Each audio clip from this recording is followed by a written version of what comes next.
la vittoria contro l'Osimana, il Matera si appresta ad affrontare in campo esterno la compagine del Lanciano per la 33esima e penultima giornata del campionato di Serie C2. Domani i biancazzurri si troveranno di fronte ad una squadra ormai rassegnata. Il Lanciano, infatti, con 24 punti, è il fanalino di coda della graduatoria e solo per la matematica non è ancora retrocessa al campionato interregionale. L'incontro, quindi, non si presenta proibitivo, ma gli uomini di Antezza dovranno pur sempre fare attenzione all'orgoglio della squadra abruzzese, che se da un lato può dirsi spacciata, dall'altro non ha certo rinunciato a prendersi altre soddisfazioni prima di congedarsi definitivamente dal campionato di Serie C2. Il Lanciano dunque non regalerà niente al Matera, toccherà invece ai lucani giocare con la massima concentrazione per assicurarsi quantomeno un punto per poi centrare l'obiettivo salvezza negli ultimi 90 minuti casalinchi contro la Civitanovese. A dare una mano al Matera potrebbe essere la stessa Civitanovese che domani incontrerà in casa la Gioventù Brindisi in graduatoria terzultima con un punto in meno dei materani. Una eventuale vittoria dei marchigiani, oltre a dare loro la matematica certezza di essere promossi alla categoria superiore, pregiudicherebbe ulteriormente le possibilità di salvezza dei pugliesi a tutto vantaggio del Matera.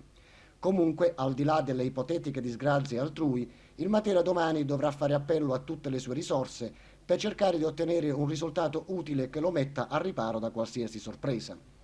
Per quanto riguarda la formazione, la novità più importante è rappresentata dal rientro in squadra di Piero Bon, che ha scontato le 2 giornate di squalifica.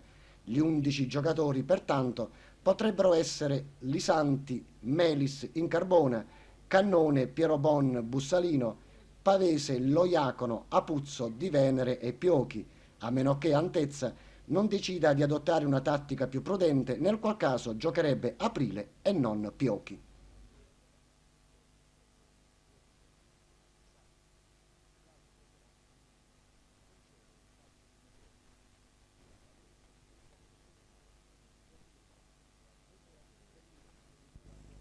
Tre minuti. Il Matera usufruisce di un altro penalty. Di Venere entra in aria con la palla al piede e viene atterrato da Verde. L'arbitro indica il dischetto. Geissa protesta e viene espulso, mentre Bussalino si incarica di trasformare. Sul 2-0 in favore degli avversari, il Lanciano rimane privo di un altro uomo.